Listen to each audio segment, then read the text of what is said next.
الله والحمد لله والصلاة والسلام الأتمان الأكملان على خير خلق الله وعلى آله وصحابته الأبرار الحائزين مراتب الفخار، وعنا معهم برحمتك يا أرحم الراحمين.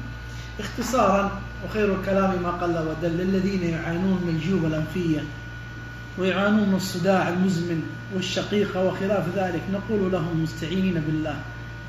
الطب لا يمنع الإنسان يلتجئ إليه بعد الله، ولكن يا أخوان نبدأ بسنة الحبيب صلى الله عليه وسلم الذي تكلم عن هذا القصة الهندي العظيم، وقال عليكم بالقصة الهندي أو العود الهندي، فإنه فيه 7 أشفية أو أدوية من الصعق والعذرة وذات الجنب، كل أمراض الجسم هذا لها علاج عظيم هذا القصة.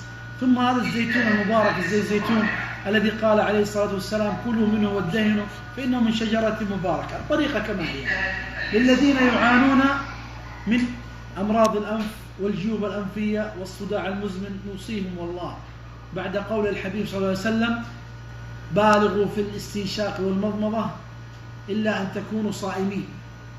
الاستنشاق والمضمضة لها فوائد عظيمة أتت بها السنة، من ضمنها هذه العلاجات لما في الخش من الآلام ومن الجيوب الأنفية وشابهها.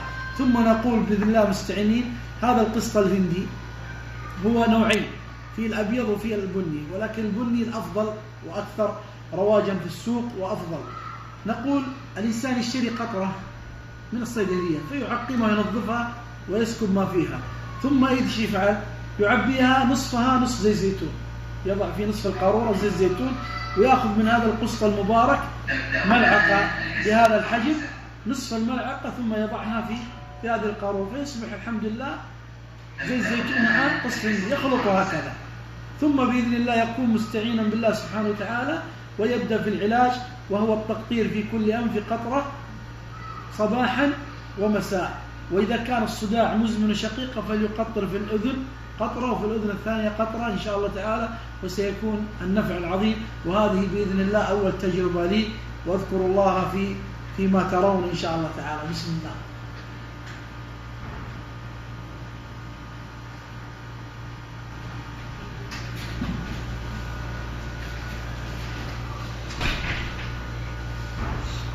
هذا كما ترون، ووالله وتالله وبالله لقد عرفتها بفضل الله على كثير من الناس وشفاهم الله بفضله وكرمه، ثم بهذه السنة. ولكن لا تأخذ هذه السنة بأنها تجربة، خذها بيقين وأنها عن من؟